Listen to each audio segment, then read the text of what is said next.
السلام عليكم ورحمة الله تعالى وبركاته. مرحبا بكم اخوتي واخواتاتي في هذا الفيديو. نتمنى لكم ان شاء الله تكون بصحة جيدة. بالنسبة للموضوع ديال هذا الفيديو فراه كيهم الجميع، سواء الناس اللي باغيين يشريو شي دار ولا بغاو يشريو شي ارض، ولا كذلك الناس اللي باغيين يبيعوا شي ارض ولا باغيين يبيعوا شي حاجة. بالنسبة لهذا الفيديو راه مهم تبعوه حتى الاخر. واش الاسعار ديال العقار غادي تزاد ولا غادي تنقص في المغرب؟ واش غادي تنزل ولا واش اي واحد باغي يشري شي دار ولا باغي يشري شي ارض، واش غادي تغلى عليه في هذه الاونه الاخيره ولا غادي ترخص ليه؟ بالنسبه لهذا الشيء كامل اخوتي واخواتاتي غادي نشوفوه في هذا الفيديو. بالنسبه للناس اللي باقيين ما مشتركين، ما فيها باش تهبطوا لتحت وديروا اشتراك في القناه باش يوصلكم اي جديد ان شاء الله اللي كنحط في هذه القناه. فهذه قناتكم وقناه افاده للجميع. ما تبخلوش عليا بلي بارطاج، ما تبخلوش بالجيم لهذا الفيديو باش يوصل للجميع. بغيت هذا الفيديو يوصل اي واحد مهتم ولا كذلك اي واحد باغي معلومات مهمه كتخص هذا الموضوع، فما عليك الا تتبع هذا الفيديو حتى الاخر ان شاء الله. وباش ما نطولش عليكم اخوتي واخواتاتي غادي ندخلوا التفاصيل ديال هذا الموضوع.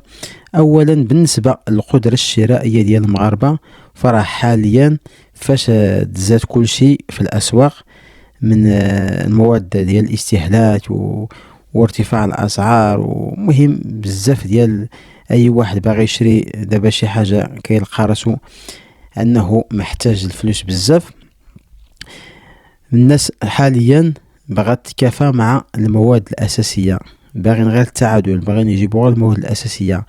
يعني بغاو يتكافوا مع المعيشه ديالهم ويكلوا الولاد ديالهم. للاسف حاليا الاجور زهيده مقارنه بسرعه ارتفاع الاسعار.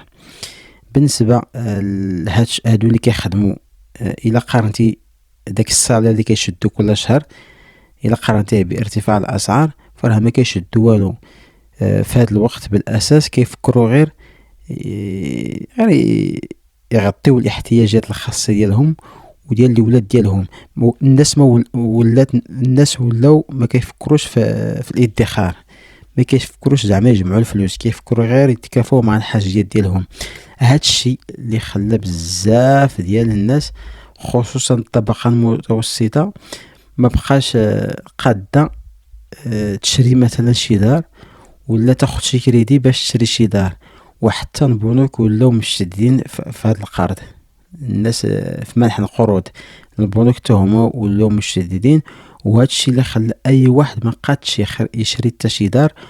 وإلا بغى يشري شي دار خاصو يخدم سنين. الا بغى يشري شي دار راه خاصو يخدم سنين وسنين وما يصرفش حتى شي حاجه. يعني خاصو يبقى يخدم وما يصرفش عاد ما يقدر يشري شي دار الا شراها. بالنسبه كذلك التكاليف ديال البناء فراه في الاونه الاخيره راه مرتفعه من خلال غلاء المواد ديال البناء، وكذلك اليد العامله ولات غلات. يعني هادشي اخوتي اللي خلى بزاف ديال الناس عازفين على انهم يشريو شي دار ولا يشريو شي ارض ولا يشريو مثلا شي يديروا شي مشروع ولا يديروا شي حاجه. هادشي كامل اخوتي ديال ارتفاع الاسعار راه كيأثر على بزاف ديال الناس، وكذلك المصادر الاداريه اللي ولات معقده. وما ننساوش اخوتي واخواتاتي كما قلت لكم في احد الفيديوهات السابقه برامج ديال الدعم السكن. هاد البرامج اللي جابتها الدوله جات على اساس باش تلبي الاحتياجات ديال الطبقه، خصوصا الطبقه المتوسطه والفقيره. ولكن العكس اللي وقع، ولاو زادوا في العقار. واخا كاين الدعم راه ولاو زادوا في العقار بزاف. ومثلا الا بغيتي تشري شي فيلا شي دار ب30 مليون، حاليا فاز الدعم كتولي 40 مليون. يعني كيزيدوا لك 10 مليون، ماشي بحال الاول. يعني دابا هذاك الدعم راه فخ، والمنعشين عقاريين بزاف منهم كيستغلوا هذه الوضعيه. ودوك الديور اللي غادي تباع مثلا ب20 مليون ولا دابا دايره 30 مليون. نخليكم في التعليق ديالكم والاراء ديالكم حول هذا الموضوع. راه بزاف منكم غادي يوصلوا هذا الشيء ديال العقار. الناس اللي كيسولوا غادي يكونوا على درايه بهذا الشيء. انا جيت لكم بهذه الاطلاله باش ان شاء الله باش ننبهكم بزاف. حيت هادشي كامل كيسبب في الركود وانهيار في السوق.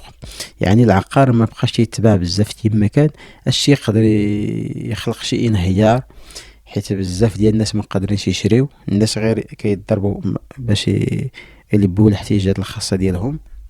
ونتمنىكم تدعموني في هذه القناه، جيم وبارطاج باش نجيب لكم اي معلومات مهمه، ونتلاقاو في الفيديو القادم. السلام عليكم ورحمه الله تعالى وبركاته.